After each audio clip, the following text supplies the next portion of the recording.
ఆరాధనతో తోడే ఉండి దేవునికి మహిమ కలుగును గాక. మంచిది. వాక్య భాగంలోకి వెళ్దాము.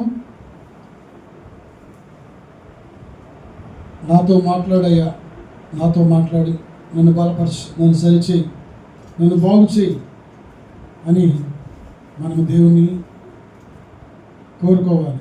హల్లెలూయా. నీ మాటే నన్ను బ్రతికించేది, నీ మాటే నన్ను సరిచేసేదయ్యా, నీ మాటే నన్ను నా జీవితాన్ని మార్చేదయ్యా. మీ దాసుల నోటి నుండి మీ మాటలు పలికించండి. మీరు పలికితే మేము బ్రతకగలం నాయన. మీరు పలికితే మేము సరి అవుతాం నాయన. మీరు పలికితే నాయన మేము బాగుపడతాం నాయన. మీ మాట పలికితే చాలు నాయన. అయ్యా, చనిపోయిన వారు కూడా లేవనెత్తపడ్డారయ్యా. మీరు పలికితే చాలు నాయన, రోగాలు తగ్గిపోయినాయన. అయ్యా, మత్తయి సువార్త 23:23. మత్తయి 23:23. అయ్యో వేషధారులైన శాస్త్రులారా, పరిసయ్యులారా, పుదీనాలోను, సాయమును, కనికరమును, విశ్వాసమును విడిచిపెట్టిరి. వాటిని మానక వీటిని చేయవలసి. చాలు. లూకాసు వార్త 11:42 చదవండి. సేమ్ అట్లానే ఉంది. లూకాసు వార్త 11:42. అయ్యో అయ్యో అయ్యో పరిసయ్యులారా, మీరు పుదీనాలోను సదాపములైన ప్రతి కూరలోను 10వ వంతు చెల్లించుచున్నారే గాని న్యాయమును దేవుని ప్రేమను విడిచిపెట్టుచున్నారు. వాటిని మానక వీటిని చేయవలసి ఉన్నది. చూడండి, మత్తయి సువార్త 23:23 కూడా. అయ్యో పరిసయ్యులారా, అయ్యో అన్నారు. చూడి, ఎంతో బాధకరముగా యేసు ప్రభు వారు గద్దిస్తున్నాడు. అయ్యో అయ్యో అంటే అయ్యో ఎవరంటారు? ఎవరి నుంచి హృదయాంతరంగా వస్తే తెలుసా? ఎంత బాధగా ఉంటేనో, ఇతరుల ద్వారా మనకి ఎంత బాధగా ఉంటేనో, మనం దేవునికి ఇష్టం లేకుండా చేసిన వాటిని బట్టి మనకి కలిగిన బాధను బట్టి అయ్యో అయ్యో అనే మాట ఎంత బాధకరమైన మాట తెలుసా? యేసు ప్రభు వారికి బాధ కలిగింది. యేసు ప్రభు వారు మనసు నొప్పించుకున్నాడు. అయ్యో అయ్యో పరిసయ్యులారా, శాస్త్రులారా, మీరు పుదీనాలోను సదాపములోను ప్రతి కూరలోను మీరు 10వ వంతు చెల్లిస్తున్నారే కానీ మీరు చెల్లిస్తున్నారు కానీ న్యాయమును దేవుని ప్రేమను విడిచిపెట్టుచున్నారు. వాటిని మానక వీటిని చేయవలసి ఉన్నది. చూడండి ఎంత స్పష్టంగా తెలియపరుస్తున్నాడు. మత్తయి 23:23 చదవమ్మా. అయ్యో వేషధారులైన శాస్త్రులారా. అయ్యో, ఇక్కడ పరిసయ్యులారా అంటున్నాడు, అక్కడ వేషధారులైన శాస్త్రులారా, పరిసయ్యులారా, మీరు పుదీనాలోను సోపులోను జీలకర్రలోను 10వ వంతు చెల్లించుతున్నారు గాని ధర్మశాస్త్రములో ప్రధానమైన విషయములను అనగా న్యాయమును, కనికరమును, విశ్వాసమును విడిచిపెట్టిరి. వాటిని మానక వీటిని కూడా చేయాలి. వేటిని మానకూడదు? వాటిని మానకూడదు. వేటిని మానకూడదు? చాన్వస్ని 10వ వంతు దేంట్లో ఇస్తున్నారు వీళ్ళు? పరిసయ్యులు శాస్త్రులు మంచిగానే ఇస్తున్నారు. 10వ వంతు ఇస్తున్నారు. దేవుని మందిరాన్ని తీసుకొని ఇస్తున్నారు కానీ ఏ విడిచిపెట్టారు వాళ్ళు? న్యాయమును, కనికరమును, విశ్వాసమును, దేవుని ప్రేమ విడిచిపెట్టారు. ప్రియబిడ్డలారా, అది చేస్తున్నారు కానీ ఇది చేయట్లా. అది లోకానుసారమైంది, శరీరానుసారమైంది. దాని కాదు, వాక్యానుసారంగా మనం నడుచుకోవాలి. అది చేయాలి, ఇది చేయాలి మనకు అంటున్నాడు దేవుడు. అది విడిచిపెట్టకూడదు, దీన్ని కూడా చేయాలి, వాక్యాన్ని కూడా విడిచిపెట్టకూడదు. ప్రియ దేవుని బిడ్డలారా, ఈరోజు ఇప్పుడు ఈ కాలం బట్టి చూస్తుంటే ఏం చేస్తారో తెలుసా? దశంభాగం ఇస్తున్నారు. నేను దశంభాగం ఇస్తున్నాను కదా, నేను అన్ని చెల్లిస్తున్నది కానీ ఏం చేస్తున్నారు? దేవుని వాక్యాన్ని వినటాన్ని మర్చిపోతున్నారు. దేవుని సన్నిధి రాకుండా, దేవుని మాటలు వినకుండా దూరం అయిపోతున్నారు మీ బిడ్డ. దేవుని వాక్యాన్ని వినకుండా అపవిత్రంగా ప్రస్తుకున్నారు మీ బిడ్డ. దేవుడు వాక్యం చదివిస్తున్నారు. నీవు 10వ భాగం ఇస్తున్నావు కానీ, చెల్లిస్తున్నావు కానీ, అన్నింటిలో ఇస్తున్నావు. పంటలో ఇస్తున్నావు, గొర్రె మేకల్లో ఇస్తున్నావు, నీ చేతి గుర్తులో ఇస్తున్నావు కానీ నీవు ఒకటి మర్చిపోకూడదు. నువ్వు వాటిని చేయాలి, వీటిని చేయాలి. దేవుని ప్రేమ మర్చిపోమాకు. న్యాయంగా నడుచుకో, కనికరం చూపించు, విశ్వాసం కలిగి నువ్వు ఉండు. విశ్వాసం లేకుండా దేవునికి ఇష్టంగా ఎన్ని ఇచ్చినా కానీ వ్యర్థమే ప్రియబిడ్డ. నువ్వు దేవునికి ఇష్టంగా ఉండాలి. దేవునికి ఇష్టంగా ఉండాలంటే నువ్వేం చేయాలి తెలుసా? న్యాయముగా ప్రవర్తించాలి. దేవుని ప్రేమను పొందుకోవాలి. ఆ ప్రేమను మనం కూడా ఇతరులకు పంచే వారిగా ఉండాలి ప్రియబిడ్డ. హల్లెలూయా. వాటిని మానక వీటిని కూడా చేయమంటాడు. వాటిని చేసి వీటిని మానుతారు కొంతమంది. ప్రస్తుతానికి జరుగుతుంది అదే. వాటిని నేను ఇస్తున్నాను కదా, నేను ఇస్తున్నారు అందరూ డాబుతనానికి. దేవుడు అది దేవుడి కాదంటలేదు, ఇవ్వాలి. 10వ భాగం దేవునికి ఇవ్వాలి. వీటిని మానుకుంటున్నారు. ఏది మానుకుంటున్నారు? వాక్యాన్ని మానుకుంటున్నారు. వాక్యాన్ని ఎప్పుడు కూడా మనం అశ్రద్ధ చేయకూడదు. వాక్యము మన పాదాలకు దీపము, మన తోలకు ఏమైంది? వెలుగైంది. నీ వాక్యము వెలడంతోనే నాకు వెలుగు కలుగును. నీ వాక్యము వెలడం నా బాధలన్నీ తొలగించేదయ్యా అని దావీదు కీర్తన 119 ద్వారా మాట్లాడుతున్నారు. 50 వస్తున్నారు. కాబట్టి ప్రియ దేవుని బిడ్డ, వాటిని మానకూడదు, వీటిని మానకూడదు. వాటిని చేయాలి, వీటిని చేయాలని యేసు ప్రభు వారు పరిచర్యలకి ఎలా చేస్తున్నారు శిష్యులకి వివరిస్తున్నారు. ప్రియ బిడ్డ, ప్రియ దేవుని బిడ్డారా, ఫస్ట్ న్యాయంగా ఏం నడుచుకోవాలి? మనం ఏం నడుచుకోవాలమ్మా?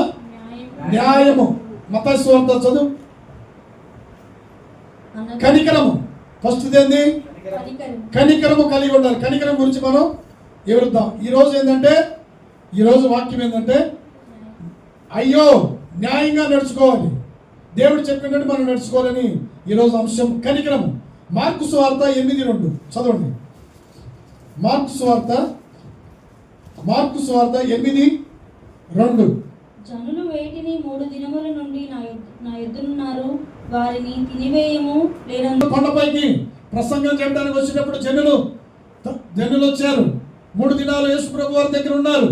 3 దినాలు యేసు ప్రభు వారి దగ్గర ఉన్నప్పుడు వారిని మూడో దినము ఎవరి వాళ్ళకి వెళ్తున్నప్పుడు యేసు ప్రభు వారు వారి మీద కనికరం చూపించి ఏమన్నాడు తెలుసా? నేటికి మన దగ్గర వారు 3 దినాలు ఉన్నారు, వారు ఆకలితో మనం పంపించకూడదు, వారు మార్గమధ్యంలో కాల మూర్ఛిల్లుతారేమో అని యేసు ప్రభు వారు ఏమన్నారు తెలుసా? మీ దగ్గర ఎన్ని రొట్టెలు ఉన్నాయంటే 5 రొట్టెలలో 2 చిన్న చేపలు ఉన్నాయని చెప్పారు. బాలుడి దగ్గర ఉన్నాయి, అవి నా యొద్దకు తీసుకురండి అని చెప్పినప్పుడు యేసు ప్రభు వారు 5 రొట్టెలో 2 చిన్న చేపలు తీసుకొచ్చి ఆకాశం కనులెత్తి వాటిని ప్రార్థించినప్పుడు అవి ఎంతమందికి పంచిపెట్టారండి? 5,000 మంది పంచిపెట్టారు. 5,000 మందికి పంచిపెట్టగా ఎన్ని గంపలు ఎత్తారు? 12 గంపలు ఎత్తారు. అవి 7 రొట్టెలు అమ్మా, మంచిదే చెప్తారు. 7 రొట్టెలు 7 గంపలు ఎత్తారు. ఈ 5 రొట్టెలు 2 చేపలు 12 గంపలు ఎత్తారు. ప్రియబిడ్డ, హల్లెలూయా. కాబట్టి ఇప్పుడు మనం ఏం చేయాలి? మనం దేవుని వాక్యానుసారంగా మనం నడుచుకోవాలి. నువ్వు కనికరం చూపించాలి. కనికరం లేని వారు కనికరం లేని తీర్పు పొందుతారు. మనము కనికరం చూపించాలి. కనికరం అనగా మన ఇతరుల పట్ల మనము ఏం చేయాలి? ఇతరులకు మనం సహాయం చేసేవారిగా ఉండాలి. లేని వారి పట్ల కనికరం చూపించేవారిగా ఉండాలి. ఆకలి కొని వారి పట్ల మనం కనికరం చూపించేవారిగా ఉండాలి. దేవుని పట్ల మనం కనికరం చూపించేవారిగా ఉండాలి. దేవుని దాసుల పట్ల కనికరం చూపించేవారిగా ఉండాలి.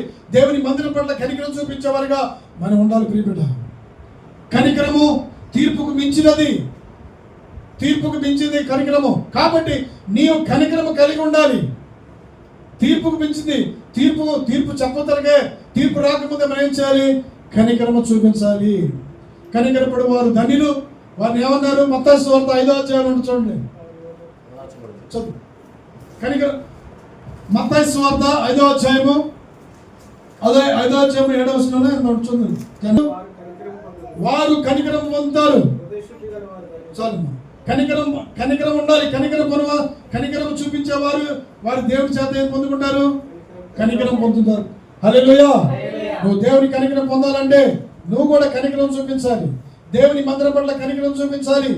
నువ్వు పుదీనాలోను సోపులోను జీలకర్రలోను 10వ వంతు తప్పగా నువ్వు చెల్లించాలి. దేవుని వాక్యానుసారంగా నువ్వు తప్పనిసరిగా నడుచుకోవాలి ప్రియబిడ్డ. హల్లెలూయా. హల్లెలూయా. యెహెజ్కేలు 20:17 చదవండి. యెహెజ్కేలు 20:17. అయినను వారు నశించిపోకున్నట్లు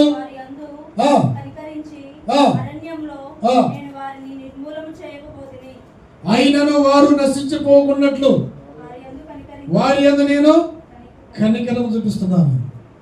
ఎవరి యందు కనికరం చూపిస్తున్నాడండి? నశించిపోయే వారి పట్ల కనికరం చూపిస్తున్నాడు. యేసుక్రీస్తు యెహోవా దేవుడు అని తెలుసుకుని ఉన్నారు. తెలుసుకొని ఐగుప్తులు చెరలోంచి తీసుకొని వస్తున్నారు. అరణ్యములో దేవుని శోధించారు.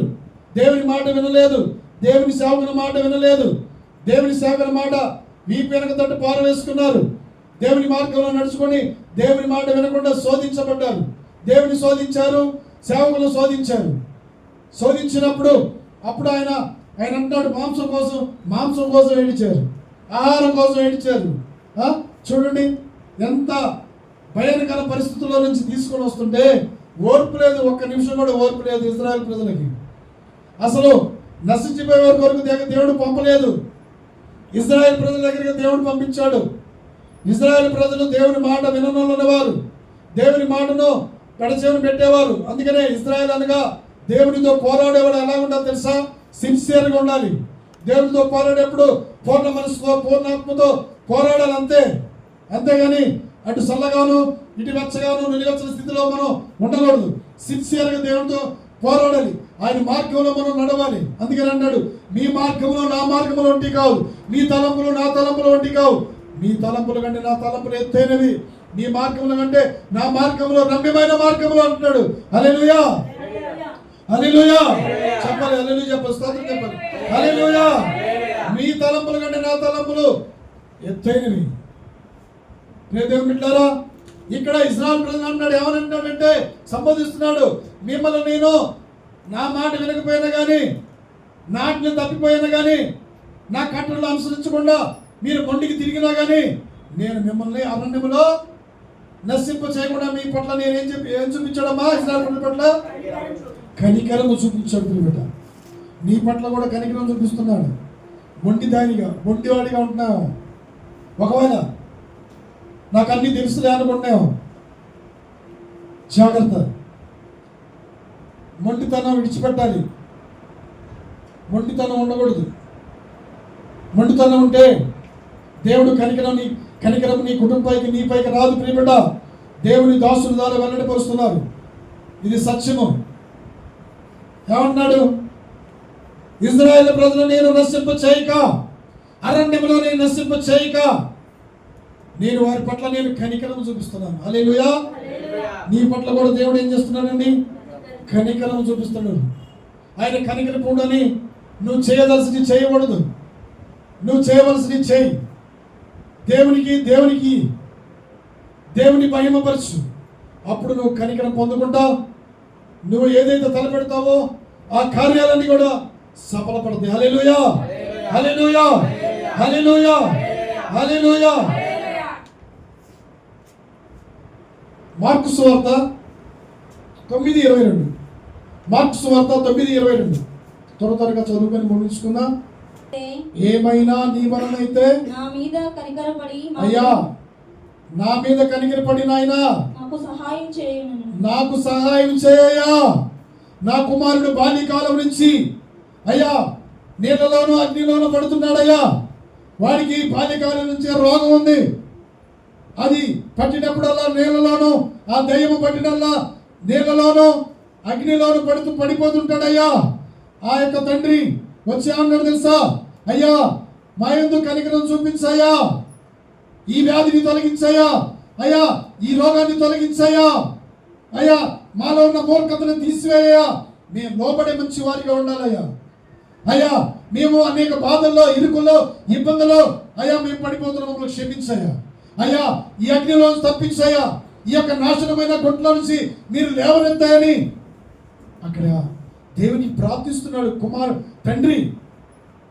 అక్కడ అప్పుడు ప్రార్థించినప్పుడు దేవుడు కనికరం చూపించి కుమారుని స్వస్థపరిచాడు. హల్లెలూయా, హల్లెలూయా. నీ పట్ల కూడా కనికరం చూపించాలని దేవుడు నీ ఎదుటే ఉన్నాడు ప్రియబిడ్డ, మన మధ్యలో ఉన్నాడు దేవుడు. నువ్వు కనికరం చూపించాలి. నీ హృదయాన్ని కఠినపరచుకోకూడదు. నీ మనసును ఏం చేసుకోకూడదు, సంచలనము చేసుకోకూడదు. నీ మనసును దేవుని ఆనుకోవాలి. నీ హృదయం మెత్తగా మార్చుకోవాలి. వాక్యం ద్వారా దినదినము నీ హృదయాన్ని ఏం చేసుకోవాలి, మెత్తనగా దంచుకోవాలి. అందుకనే దావీదు కీర్తన అంటాడు, అయ్యా 119వ కీర్తన 11వ వచనం నేను చదువుతాను. అయ్యా నీ వాక్యము నా హృదయంలో ఉంచుకున్నప్పుడు ఏ పాపము నాలో ఏలుబడి చేయదయ్యా. ఏ పాపం ఎందుకు? పాపం ఉంటే రోగం వల్ల వ్యాధి వచ్చింది అంతే. ఏ పాపం మనం చేయకూడదు. దేవుని కట్టడలు, దేవుని ఆజ్ఞలను అనుసరించి మనము నీతిగాను, నిజాయితీగాను, యథార్థముగాను, భయంతోను ఆయన్ని మనం ఆరాధించాలి, అనుసరించాలి ప్రియబిడ్డ. హల్లెలూయా. కాబట్టి ఈ యొక్క తండ్రి అంటాడు, అయ్యా నా కుమారుని పట్ల కనికరం చూపించు. నువ్వు బ్రతిమలాడుకుంటున్నావా? దేవుని మనస్పూర్వకంగా నువ్వు బ్రతిమలాడుకుంటే, పూర్ణ మనసుతో నువ్వు దేవుని ఆరాధిస్తే, నువ్వు తప్పగా దేవుని కనికరం పొందుకుంటే ఎవరైనా సరే, ఈ యంత్రం ద్వారా వింటున్నా ఎవరైనా సరే, నువ్వు దేవుని కనికరం పొందుకుంటావు. ఆయన పాపులను రక్షించిన కొరకు, నశించిపోయేదాన్ని రక్షించిన కొరకు, రోగుల కొరకు ఈ లోకానికి వచ్చాడు ప్రియబిడ్డ. హల్లెలూయా. నువ్వు దేవుని కనికరం పొందుకోవాలంటే నీదే ఏ హృదయం ఉండాలి? మెత్తనైన హృదయం ఉండాలి. లోబడే మంచి మనసు ఉండాలి ప్రియబిడ్డ. లోబడే మంచి మనసు ఉండాలి. లోబడని పిల్లలకి ఏమన్నాడు దేవుడు? శ్రమ. యెషయా 31వ వచనం చదువు. 30వ అధ్యాయం 1వ వచనం. లోబడని పిల్లలకు శ్రమ. చాలు. ఎవరికంటే శ్రమ? లోబడనొల్లకి. వాక్యం విని వాక్యానుసారంగా లోబడనొల్లని పిల్లలకి శ్రమ. వాళ్ళకే శ్రమ, కానీ లోబడే వారికి శ్రమ ఉండదు.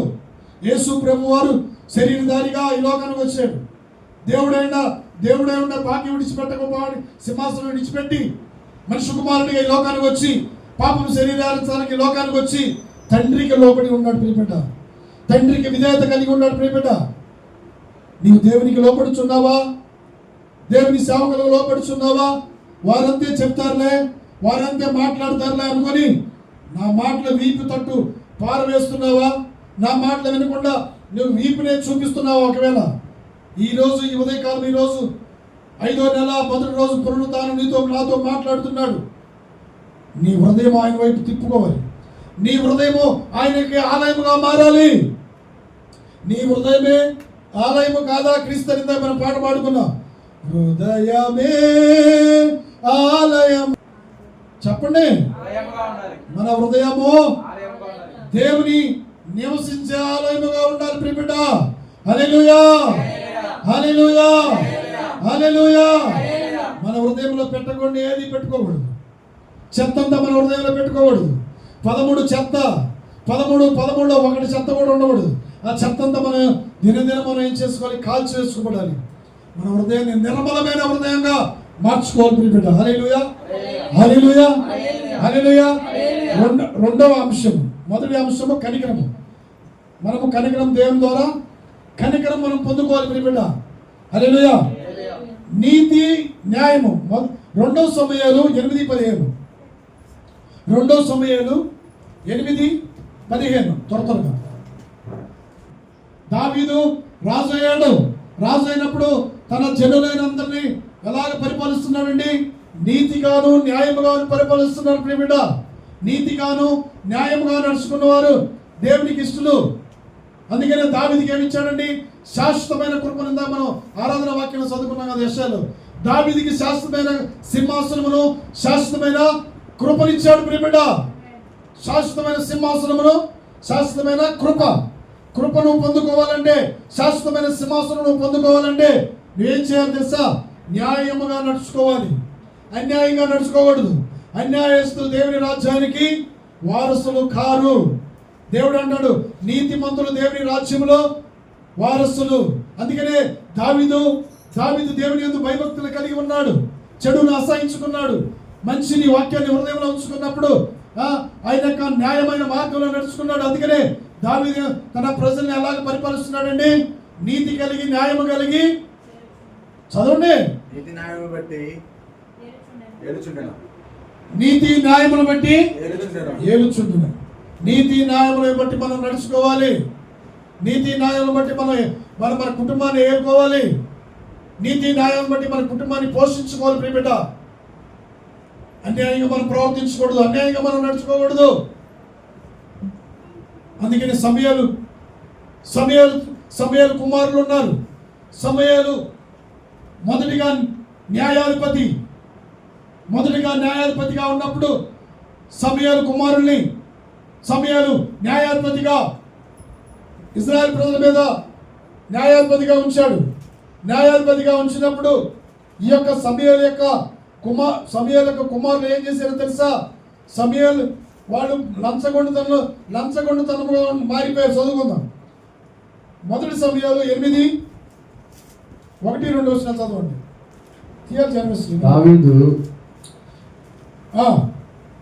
మొదటి సమయాలు 8. సేవకుల యొక్క పిల్లలు దేవుని నమ్ముకొని మారు మనసు పొంది దేవుని యొక్క బలలో పాల్పొందులు పొందుతూ ఉన్నవారు ఎలా నడుచుకోవాలి? నీతిగాను న్యాయముగాను నడుచుకోవాలి. యథార్థంగా మాట్లాడాలి.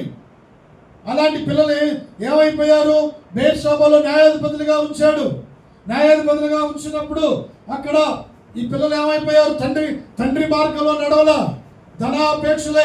ధనాపేక్ష సమస్త కీడులకు మూలము.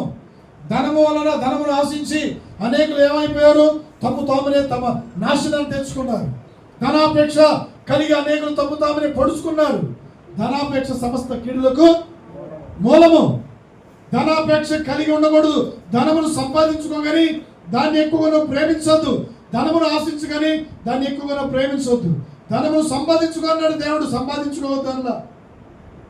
వీరు ఎలాగ సంపాదించుకున్నారు? ఒక దేవుని సేవకులైన కుమారులు ఎలాగ సంపాదించుకుంటారు? ధనాన్ని మోసముతోనో అన్యాయముగానో గుద్దులాడుతూ అక్రమంగా సంపాదించుకుంటున్నారు. లంచాలు పుచ్చుకుంటారు. ఇలాంటి వారిని దేవుడు కనికరిస్తాడా? ఇలాంటి వారిని దేవుడు ఆస్వాదిస్తాడా? ప్రియ దేవుని బిడ్డలారా, దేవుడు ఈరోజు స్పష్టంగా తెలియపరుస్తున్నాడు. వారిని న్యాయాధిపతులుగా ఉండకుండా తొలగించేశాడు. లంచాలు పుచ్చుకునే వాళ్ళు ఈ లోకంలో లేరా? అధికారులు ఏదైనా ఒక కాగితాన్ని ఫిలప్ చేయాలంటే బల్ల కింద చేతులు, ఏదైనా సంతకం పెట్టాలన్నా, ముద్ర వేయాలన్నా బల్ల కింద చేతులు. చూడండి, శరీరానుసార ప్రవర్తన అది. శరీరానుసారులుగా మనసు ఉంచుతారు, ఆత్మానుసారులు ఆత్మ మీద మనసు ఉంచుతారు. ఆత్మానుసారులు వేటి మీద మనసు ఉంచుతారు? పైన వాటి ఏందే మనసు ఉంచాలి. హల్లెలూయా. కొలస్సీయులకు రాసిన పత్రికలో ఉంటుంది, మీరు పైన వాటి ఏందే మనసు ఉంచను కానీ భూ సంబంధమైన వాటి ఏందే మనసు ఉంచకూడదు. మీ మనసు ఎలా ఉండాలి? నీ మనసు క్రీస్తు కలిగిన మనసు కలిగి ఉండాలి. ప్రియబిడ్డ, ఫిలిప్పీయులకు రాసిన పత్రిక 2:5 ఉంటుంది, చదవండి. మనము కలిగి ఉండాలి. మనం ఎలా ఉండాలి? మన తల్లిదండ్రులు చిన్నప్పటి నుంచి విద్యాబుద్ధులు భయభక్తులు నేర్పించారా? అవి మనం కలిగి ఉండాలి. ప్రియబిడ్డ, అవి మనం కలిగి ఉన్నప్పుడు నీతి న్యాయములు నడుచుకున్న నాకు ఇష్టము. నీతి న్యాయములు నా సింహాసనముకి ఆధారం అంటాడు దేవుడు. నీతిగా న్యాయంగా నడుచుకుంటేనే ఆయన సింహాసనాలు మనం నిల్చోగలుగుతాం. ప్రియబిడ్డ, ఈ యొక్క సమయాల యొక్క కుమారులు లంచాలు పుచ్చుకొని పక్షపాతం చూపించి ధనాపేక్ష కలిగి తామునే పాడు చేసుకున్నారు. తమ కుటుంబాలే పాడు చేసుకున్నారు. సాక్ష్యాన్ని పాడు చేసుకున్నారు. ప్రియా బిడ్డలారా, ధనమును నమ్ముకోవద్దు. ధనము నమ్ముకోవద్దు. దేవుని నమ్ముకో. నువ్వు ఆశ్రయించబడతావు, దీవించబడతావు. ధనము సంపాదించుకో. ధనం వలన సుఖించన్నాడు కానీ దాన్ని నువ్వు ప్రేమించద్దు. నువ్వే ప్రేమించాలి? దేవుని ప్రేమించాలి. న్యాయంగా నడుచుకోవాలి. కనికరం కలిగి నువ్వు నడుచుకోవాలి. ప్రియబిడ్డ, హల్లెలూయా, హల్లెలూయా. వాక్యం చదువుకుందాం. అపోస్తుల కార్యాలయము 16:31. అపోస్తులు 16 31 చదువుకుందాం త్వరగా. అందుకు వారు ప్రభువైన యేసునందు అందుకు వారు ప్రభు అయిన యేసునందు విశ్వాసముంచుము. అప్పుడు నీవును నీ ఇంటి వారును రక్షణ పొందుదురని అతనికి అతని ఇంటినున్న వారందరికి దేవుని వాక్యము రాత్రి ఆ గడియలోనే అతడు వారిని తీసుకొని వచ్చి వారి గాయములు కడిగి అతని ఇంటి వారందరూ బాప్తిసం పొందిరి. చూడండి పైన 30 వస్తున్నా. మేమేం చేయాలి? చాలు. అయ్యలారా, ఎవరు వచ్చారు ఇక్కడికి? ఎవరు? పేతురుని యోహాను గారిని ఇక్కడికి వచ్చారు. వారు జైల్లో ఉంచినప్పుడు జైల్లో ప్రార్థించగానే జైలు యొక్క గొలుసులన్నీ తప్పిపోయి వారు బయటికి వెళ్ళారు. దేవదూత బయట తీసుకొచ్చినప్పుడు జైలు అధికారి భయపడిపోయాడు. అయ్యో, రాజు నన్ను శిక్షిస్తాడేమో అని తన కత్తితో తను పొడుచుకోబోతుంటే వారు శిరసాల్లో ఉండి అంటారు, వారు అయ్యా నువ్వు ఏ అని చేసుకోవద్దు, మేము ఇక్కడే ఉన్నాము అని అతనికి ధైర్యం చెప్పారు. ధైర్యం చెప్పిన తర్వాత అప్పుడు 31 అందుకు వారు ప్రభువైన యేసునందు విశ్వాసం ఉంచు. అప్పుడు నీవును నీ ఇంటి వారును రక్షణ పొందుదని చెప్పి. చాలు. అక్కడ 30 వచనం ఏముంది? అయ్యలారా మేమేం చేయాలి? రక్షణ పొందాలంటే నువ్వు రక్షణ పొందాలంటే ఏం చేయాలి? నువ్వు రక్షణ పొందాలంటే ఏం? ధనం ఇస్తే రక్షణ వచ్చిద్దా? నువ్వు వెండి బంగారాలు ఇస్తే రక్షణ వచ్చిద్దా? నీవైనా నీ కలిగింది ఏమైనా ఇస్తే నీకు రక్షణ వచ్చింది అనుకుంటావా? నీ కలిగింది ఇస్తే నాకంతా దేవుడు నన్ను నిత్యరాజ్యంలో వారసులుగా చేసుకుంటాను అనుకుంటావేమో. అది తప్పు, చాలా పొరపాటు. నీవు నీతిని, న్యాయమును, కనికరమును, దేవుని ప్రేమ కలిగి ఉండాలి. వాక్యానుసారంగా నడుచుకోవాలి. ఈ యొక్క జైలు అధికారి అంటాడు, అయ్యలారా మేమేం చేయాలయ్యా? మేము రక్షించబడాలంటే మేమేం చేయాలయ్యా అన్నప్పుడు వారు ఏమంటారు? ప్రభు అయిన యేసునందు మీ ఇంటి వారును మీరు విశ్వాసం ఉంచండి అంటున్నాడు. విశ్వాసమే ఉంచమంటాడు. విశ్వాసము కలిగి ఉండాలి. విశ్వాసము లేకుండాను దేవునికి ఇష్టలుగా ఉండలేవు. నువ్వు దేవునికి ఇష్టడుగా నువ్వు ఉండకపోతావు. నువ్వు ఎన్ని ఇచ్చినా కానీ దేవుడు వాక్యం చదువుమా. 1 కొరింథీయులు 13వ అధ్యాయము చదువు. జాన్వరి 3వ వచనం చదువుమా. 1 కొరింథీయులు 13వ అధ్యాయము 3వ వచనం. మనం మాట్లాడామనుకో, మనం ఏం మర్యాద లేకుండా మాట్లాడతాం. మనం అన్నాం అనుకో, నీకు మర్యాద లేదే ఉందయ్యా, యేసుక్రీస్తుని కలిగి ఉన్నారుగా, మీరు గొప్ప దేవుని కలిగి ఉన్నారుగా, మర్యాద లేకుండా మాట్లాడుతున్నాయండి. ప్రేమ దీర్ఘశాంతము సహించింది. ప్రేమ అన్నిటిని తాలుకుంటుంది. ప్రేమ సహించింది. ప్రేమ ఎవరిని కూడా నొప్పించదు. ప్రేమ కలిగి నువ్వు నడుచుకో. దేవుని ప్రేమ పొందుకో. దేవుని ప్రేమ నీలో ఏర్పరచుకో. దేవుని బిడ్డ, ప్రేమ లేకపోతే నువ్వు వ్యర్థుడు అంటాడు. ప్రేమ లేనివాడు నరహంతుడు అంటాడు. ఏ నరహంతుడు ఎందు దేవుని ప్రేమ లేదు అని 1 యోహాను పత్రిక 3వ అధ్యాయం చదవద్దు. ప్రేమ లేనివాడు నరహంతుడు. నరహంతుడు ఎందు ప్రేమ ఉంటుందా? నరహంతుడు యొక్క హృదయము ఎలా ఉంటుంది చెప్పండి. నరహంతుడు హృదయం ఎలా ఉంటుంది? ఎంత కఠినం. వాడు ఏదైతే చేస్తాడు, వాడు ఏదైనా చేయటానికి పూనుకుంటాడు. ప్రియ దేవుని బిడ్డలారా, అందుకనే దేవుడు మాట్లాడుతున్నాడు, నీ హృదయం కఠినపరచుకో బిడ్డ, నీ మనసు మార్చుకో. నీవు దేవుని ప్రేమ నీ హృదయంలో ఉప్పొంగాలి. దేవుని ప్రేమ నీ హృదయంలో స్థిరపరచుకో. నువ్వు బీదల పోషణగా ఏమి ఇచ్చినా కానీ, నువ్వు వెండి బంగారాలు ఇచ్చినా కానీ, నీ శరీరం కాల్చుబాటుకి ఇచ్చినా కానీ, దేవుని ప్రేమ లేకపోతే తుస్సే. దేవుని ప్రేమ లేకపోతే నువ్వు అన్నీ ఏమి ఇచ్చినా నువ్వు వ్యర్థమే. అది వ్యర్థం. వ్యర్థం ఎందుకు చేసుకుంటా? వ్యర్థంగా చేసుకోవద్దు. ప్రేమించు. నీ ఆయుష్కాలం అంతయు దేవుని ప్రేమించు. నీకు దేవుడు పెట్టిన నీ ఆయుష్కాలం అంతు దేవుని మహిమపరచాలి అని దేవుడు దాని సేవకుల ద్వారా ఈరోజు వెళ్ళపరుస్తున్న హల్లెలూయా. ఇక్కడ ఏమన్నాడు? అయ్యా మేమేం చేయాలయ్యా?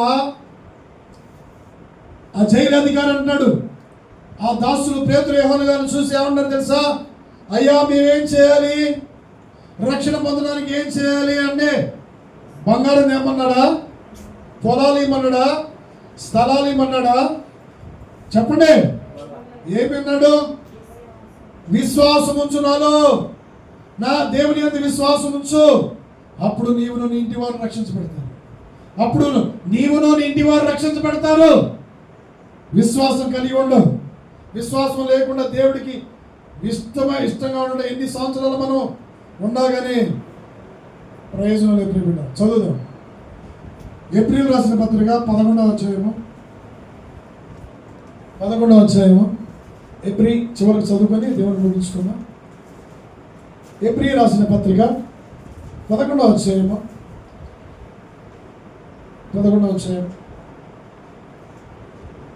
6వ చదువుదాం.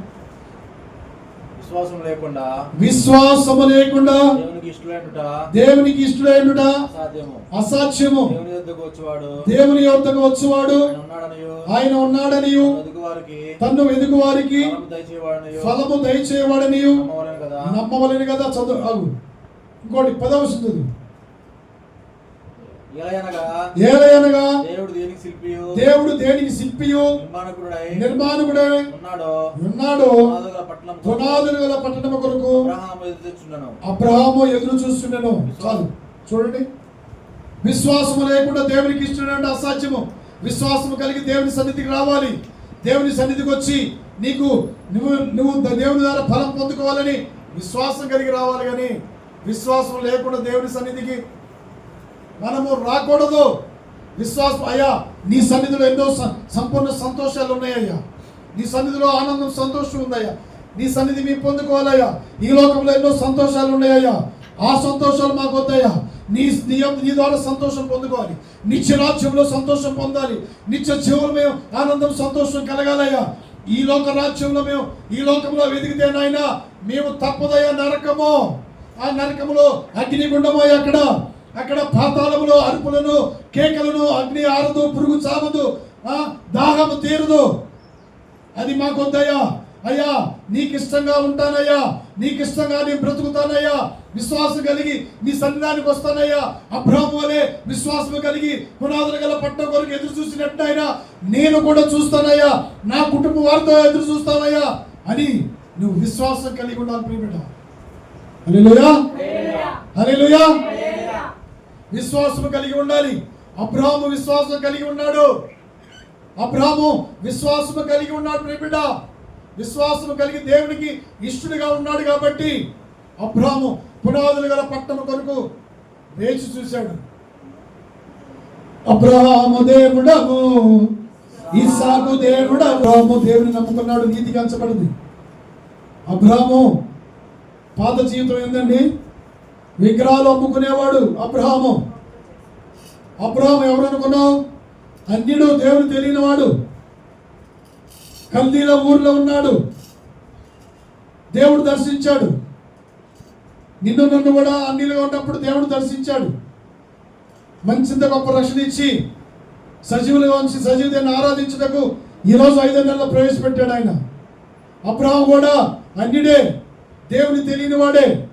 బొమ్మలు అమ్మేవాడండి. తన చేతులతో చేసుకొని బొమ్మలు అమ్మేవాడు అబ్రహాము.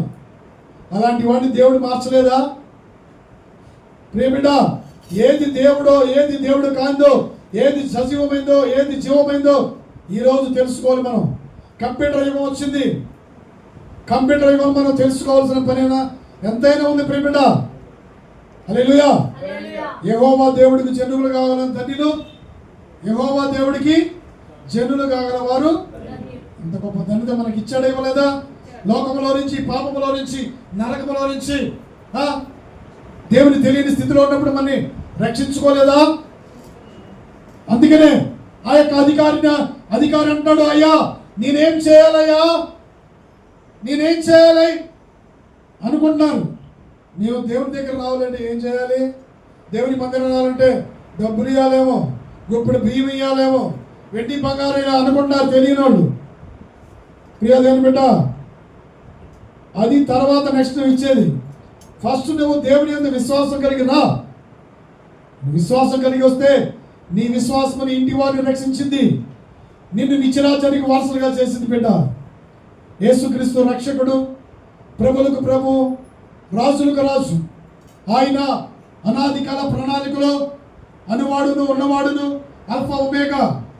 ఆయన వస్తున్నాడు, నిరంతరము ఏకరీతిగా ఉన్న దేవుడు కాబట్టి ఆయన రక్షకుడు. భూదిగంతముల నివాసులారా నా వైపు రక్షణ పొందండి. ఈ నా మాటలు పవిత్రమైన మాటలు. దేవుడు రావడానికి అగ్ని రథాలు, అగ్ని గుర్రాలు సిద్ధపరిచాడు. ఆయన మేఘములపై వస్తున్నప్పుడు ఎవరు రక్షించబడతారంటే యేసునందు విశ్వాసం ఉంచి, యేసునందు నీతిగాను న్యాయముగాను నడుచుకొని ఆయన ఆజ్ఞలు కట్టనడుచుని నడుచుకునే వారే ఎత్తబడతారు. హల్లెలూయా, హల్లెలూయా. విడవబడకూడదు, ఎవరైనా సరే ఎత్తబడాలి. కాబట్టి మనం ఏం చేయాలి? విశ్వాసం కలిగి దేవుని సన్నిధిలోకి మనం రావాలి. మనం ఏం చేయాలని ఏమన్నాడు? చదువు మత్తయి 23:23. వాటిని మానొద్దు, వీటిని మానొద్దు, అవి చేయాలి, ఇవి చేయాలి. అవునా? జానేస్తే వాటిని మానొద్దు, వీటిని మానొద్దు, రెండు చేయాలి. ఏమంటున్నాడు? మీరు పుదీనాలోను జీలకర్రలోను అన్నీ ఇస్తున్నారు కానీ మీరు మానుకుంటున్నారు. ఏం మానుకున్నారు? దేవుని ప్రేమ, న్యాయము, కనికరము, విశ్వాసం మీరు మానుకున్నారు. కాబట్టి వీటిని ఈ రోజు నుంచి మీరు మీ హృదయాల్లో స్థాపించుకోండి. ప్రేమించు. నేను నిన్ను ప్రేమించాను కాబట్టి నువ్వు కూడా ప్రేమించు. ప్రేమిట నువ్వు ప్రేమించు. నువ్వు ప్రతి కాలం ముందు భయభక్తులు కలిగి ఉండు. నువ్వు భయభక్తులు ఎప్పుడు దాకా ఉండాలో తెలుసా? దేవుని యందు భయభక్తులు కలిగి ఒకరోజు రెండో రోజు కాదు. భార్య అయితే ఈరోజు నా భర్త పట్ల భయభక్తులు కలిగి ఉండాలని నటించి జీవిస్తారు. అలా కాదు, ఒకరోజు కాదు. నువ్వు సూర్యుడు చంద్రుడు ఉన్నంత కాలం దేవుని యందు నువ్వు భయభక్తులు నిలపాలని దేవుడు వాక్యం సెలవుస్తుంది. కీర్తన 72 చివరిగా, కీర్తన 72 5వ వచనం. సూర్యుడు నిలిచినంత కాలము, చంద్రుడు నిలిచినంత కాలము తరములన్నిటిలో జనులు నీ యందు భయభక్తులు కలిగి ఉండాలి. హల్లెలూయా. సూర్యుడు చంద్రుడు నిలిచినంత కాలము తరములన్నిటిలో ఎలాగ ఉండాలి? దేవుని యందు భయభక్తులు కలిగి ఉండాలి. భయభక్తులు కలిగి ఉన్నారు, చెడును అసహించుకుంటారు. భయభక్తులు కలిగి ఉన్నారు, దేవుని యందు భయభక్తులు కలిగి ఉన్నారు. చేస్తున్నా దేవుని ప్రేమిస్తారు, సహోదరుని ప్రేమిస్తారు, ఆజ్ఞలు తప్పిపోరు, కట్టడాల్సి నడుచుకుంటారు. బిడ్డ, ఈరోజు దేవుడు నీతో నాతో మాట్లాడుతున్నారు. దేవుడు తన సేవకుల మాట వెల్లడిపరిచినప్పుడు నువ్వు ప్రేమించాలి, దేవునికి చెల్లించాలి, దేవునికి చెల్లించాలి, అన్నింటిలో చెల్లించాలి. వాక్యానుసారంగా నడుచుకోవాలి. నడుచుకొని దేవుని మాట వినకుండా నడుచుకున్న వారు ఎలాగుంటారంటే విని నడుచుకోవాలి. విని నడుచుకునే వారిని ఏమన్నాడు? యెషయా 50వ అధ్యాయము, యెషయా 50వ అధ్యాయము, యెషయా 50వ అధ్యాయము 10వ వచనం చదువు. 10. యెహోవాకు భయపడి ఆయన సేవకుని మాట వినువాడు ఎవడు? వెలుగు లేకయే చీకటిలో నడుచువాడు. చాలు. వెలుగంటే ఏంది? వెలుగంటే ఏంది? వెలుగంటే ఏందమ్మా? వెలుగంటే చెప్పమ్మా. ఎవరు మన మంచి అవయాలు దేవుడు గట్టి చెప్పడే అందరికీ ఉంటుంది మనలో. ఆ వెలుగు ఉన్నప్పుడు మనలో ఏ బలహీనతలు వస్తాయా? అందుకనే నీ హృదయంలో నా వాక్యం ఉన్నప్పుడు ఏ పాపం ఏలుపడిచేది. కాబట్టి వెలుగు లేకయే చీకటిలో నడుచువారు ఎవరంటే దేవుని సేవకుని మాట వినని వారు. నువ్వు వెలగాలంటే, చీకటి వెలుగుగా మారాలంటే ఆ వాక్యము నీ హృదయంలో ఉండి నీ ప్రాణాత్మ కీళ్ల మూలలో దూరి సరి చేసుకోవాలి. బిడ్డ, ఈ వాక్యము నమ్మదగింది, పూర్ణాంగీకారముకు యోగ్యమైనది బిడ్డ. కాబట్టి నువ్వు దశభాగం చెల్లించాలి. వాక్యానుసారంగా నడుచుకోవాలి. నీతి కలిగి, న్యాయం కలిగి, కనికరం కలిగి, విశ్వాసం కలిగి నడుచుకున్నప్పుడు నువ్వు దేవుని రాజ్యంలో యుగయుగాలు ఆనందిస్తావు, సంతోషిస్తావు. దేవుడు నీ యందు కనికరం చూపిస్తాడు, దేవుని యందు ప్రేమ చూపిస్తాడు. ప్రియబిడ్డ, హల్లెలూయా. దేవుడి ఈ యొక్క విన్న వాక్యం అంతా కూడా మన అందరి హృదయాలు ఫలించి అభివృద్ధి పరచబడును గాక. హల్లెలూయా.